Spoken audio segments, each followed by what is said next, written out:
3. Here comes 2. Oh my gosh. Okay, we are now recording. Let me go see if the stream is connected. Okay, looks like LinkedIn is connecting. Looks like YouTube is connecting. How do I mute this? There we go. And then this one is set up. Let's go live on Facebook as well. We're doing the trifecta. We're doing YouTube, LinkedIn, and Facebook.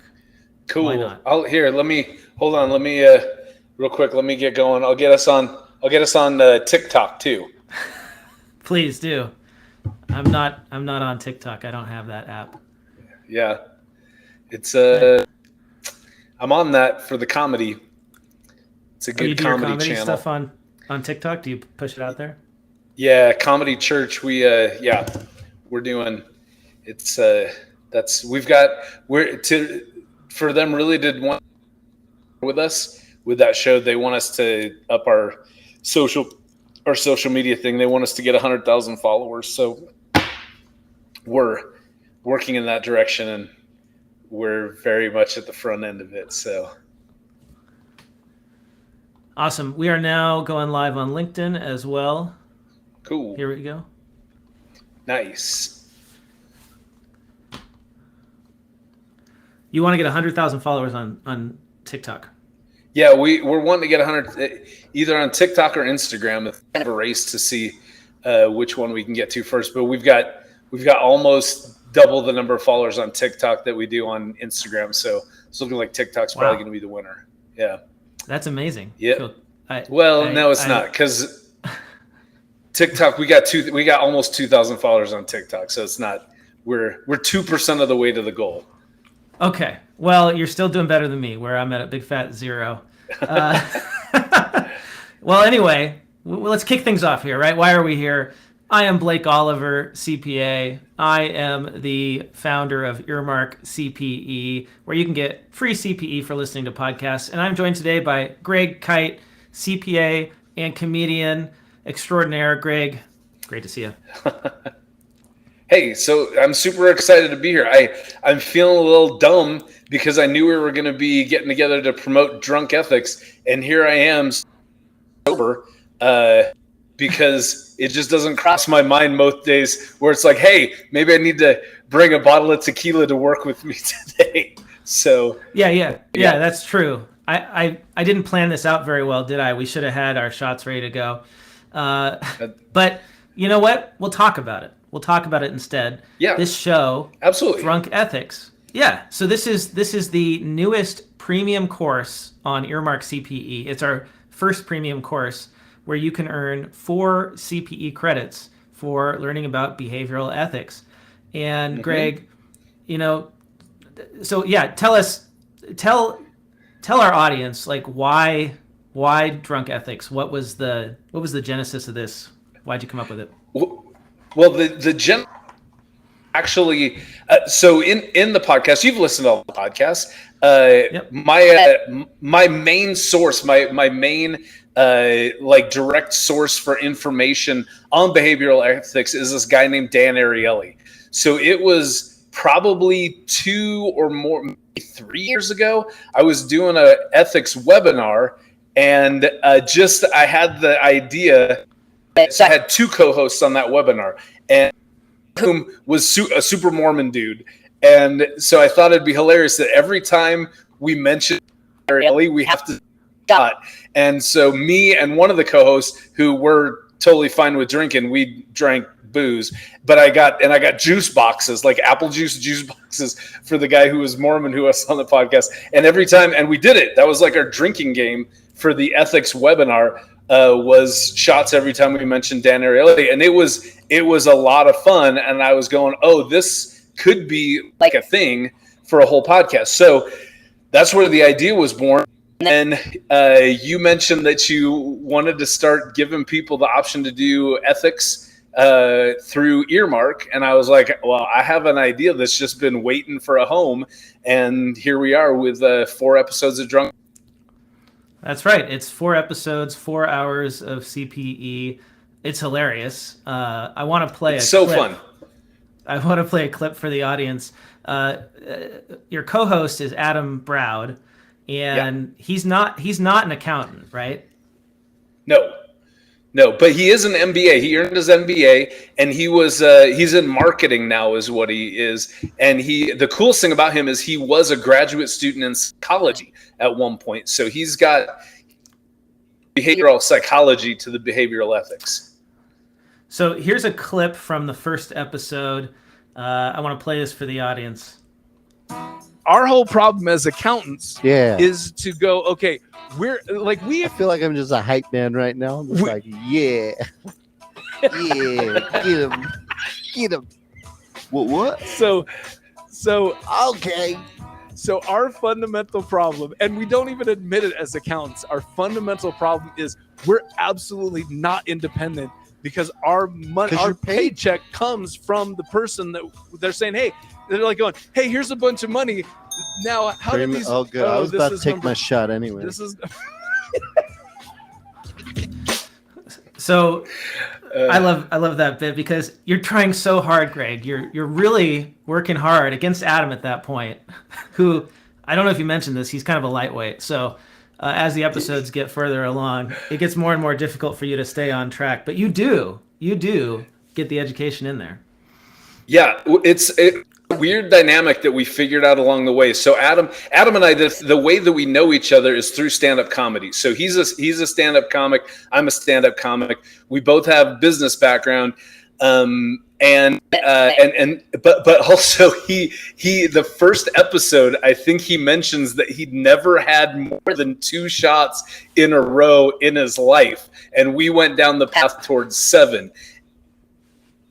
Dynamic that we found as we were recording is that the more, and it's funny, you tell me if you think this is true too. Probably the first, I'd say 2/3 of the episode, it's hard to even tell that we've been drinking at all. Was that your impression as well?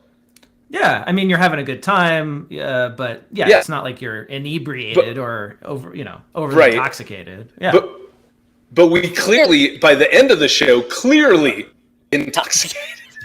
So during the process of getting more and more inebriated, what I found was that I have to hold that even tighter to the reins to be like, we have content that we must deliver. And Adam was just there to have a good time. So he was the color man. So he was just having a blast. And he's so funny. He's one of the funniest guys I know. It's hilarious. And well, I got to ask you then, what about the ethics of getting drunk while you're teaching ethics? It's funny. It's not, I don't think there is any ethical problem with getting inebriated while you're teaching. Because again, and I think maybe there would be if for some reason we felt that the content was compromised in because that's the only thing I would think is if we're not delivering the information that we should be during the podcast. We nailed that. And even we had like spotters in the room while we were recording each podcast, mostly to make sure that we took the 7 required shots that we were supposed to during the podcast. But it was nice having that immediate feedback too, because they told people that A, they thought we were hilarious, and B, they were surprised at how we continued to deliver stuff that they thought was very interesting and very insightful, even though we were, 4 sheets to the wind, whatever that old saying is. Is it 3 sheets? I don't know. If it's 3, we were 4. Or maybe 5 or 6, right? But there's definitely 4 episodes. So the first one is integrity, objectivity, independence, and Irish whiskey. That's the one we just heard the clip from, where you talk about independence. Like, what is it? And I learned a lot. I don't want to give away too much because we got to get folks to take the class, but I learned a lot about the difference between like objectivity, independence, integrity, and how they all tie together. You made a very strong statement there about, really, are we as CPAs independent when we're getting paid by our clients? And, I think a lot of auditors would be interested in listening to that episode, and I wonder how they feel about it.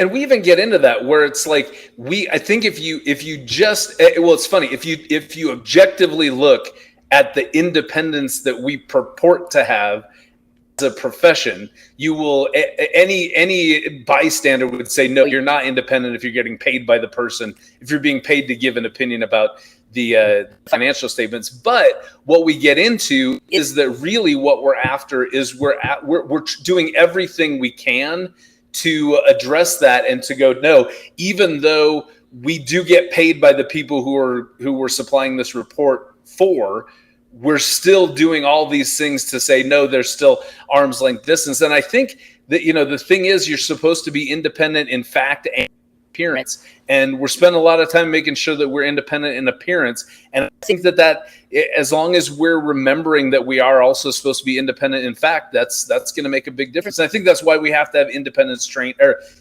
ethics training to begin with, is just kind of at least an annual reminder of, hey, we're not screwing around here. There's a lot at stake with what we do, so we better do it right and by a sense of integrity.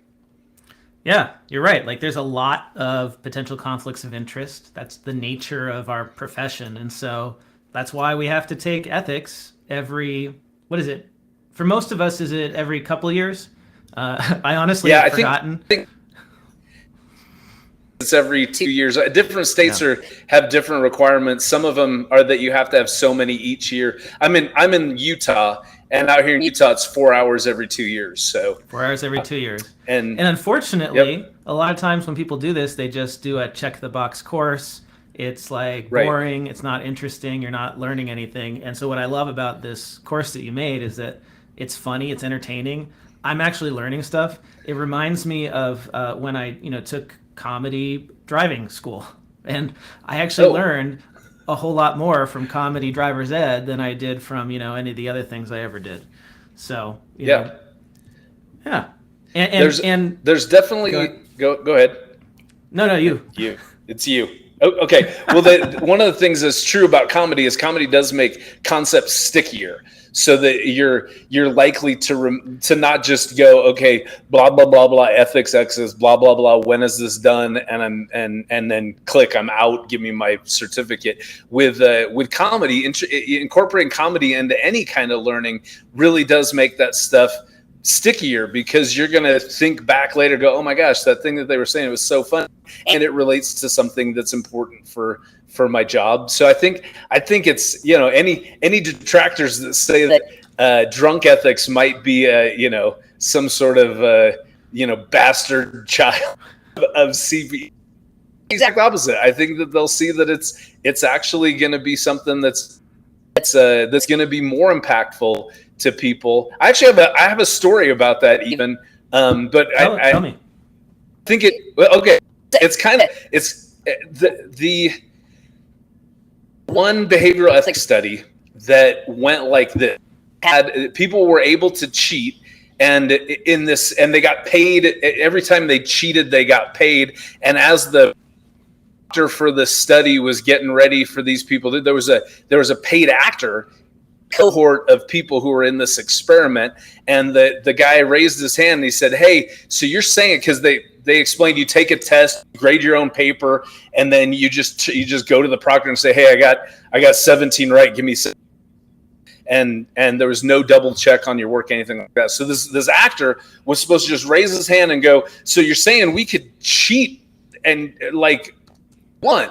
And the proctor just kind of went, yes, so. And then they started the test, and what they found was that guy asking that question actually reduced cheating in that class. And the reason why is because assumed it would have gone the other way. It would have increased cheating, but it reduced cheating. The same thing. Yeah, but the reason it reduced cheating is that it made everybody go, hey, am I? So now it's out in the public.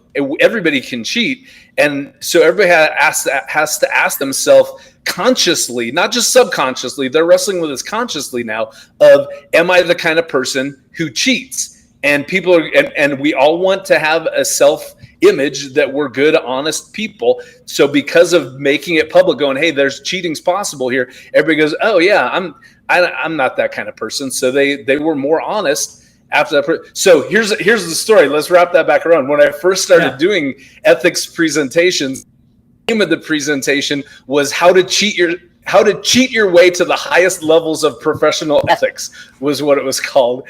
And I did it for the Utah State CPA Society. And there was some people who were offended by the title. They were like, this is far important of a topic to say that you're cheating to get ethics. And I was like, what I just did by saying how to cheat your way to the highest level of professional ethics was kind of like that person raising their hand and saying, hey, you can cheat on this test. Even the title alone is making people reflect, going, oh, I'm not. And that's what those responses were, with people going, oh, no. We're a very ethical profession. So it's weird how there's these things. Once you get into the research and the science of it, it's weird how there's a lot of counterintuitive things that we like, conclusions that we get to based on that. Yeah. Which is why I love teaching this stuff too. Yeah, it makes sense to me. It's like it's easier to do bad things when you can sort of push it under the rug, right? When you don't think about it. But if you're forced to confront it, am I an ethical person or not, and really think about it, that's when good things happen, right? It's when we're not thinking about it, the bad things happen. So thank you, Greg, for bringing a new type of way to learn about ethics to the world. Right. We're gonna think about it a lot.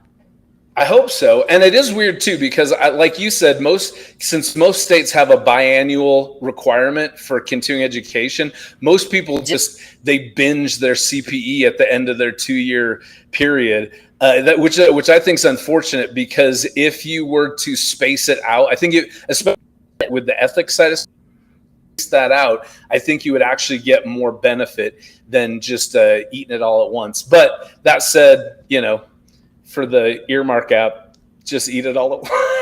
Exactly. Right. If you need to earn 4 hours of CPE and you want to do it and learn and have fun at the same time, download the Earmark CPE app. You'll find Drunk Ethics there on the app. It's on the App Store, Google Play Store. Now, I should say it is a premium course, so there's an additional fee to take this course. It's $99.99 for 4 hours of CPE. That's excellent. I think that's a great deal, if you ask me. And I hope you enjoy it. And if you're looking to sign up for Earmark, you can go to earmarkcpe.com, sign up for the app, download it, get all the CPE you need. So, Greg, thanks for coming on and sharing a little bit about this project. You planning to do anything else with Drunk Ethics at some point? Are we going to see a lot of Drunk Ethics? I would love to do that. Adam and I were talking about that. Where if what would be great is if we were hired by some accounting conference to come and do a live Drunk Ethics, because it would be a hoot to do that. Yeah. I don't know if there's any conferences that have the guts to do a live Drunk Ethics, but definitely don't look for it through the AICPA. Pretty sure they're going to hard on a Drunk Ethics at Engage. At Engage, maybe we should just set it up at a bar next to the conference. At the lobby bar. Come get your Drunk Ethics. That would be awesome. That like a pre-con thing. Come in. Oh, dude, that would be. I'm in with both feet on something like that. They'd probably be happier with a post-con rather than a pre-gaming the conference. No, I don't know, man. I was at ZeroCon. We were both in pre-con. I think there was a lot of sober people going home from that on the night before the conference. That was pretty great. Well, Greg, that's all the time we got today. Don't go anywhere. I'm going to end the live stream, and thanks to everyone who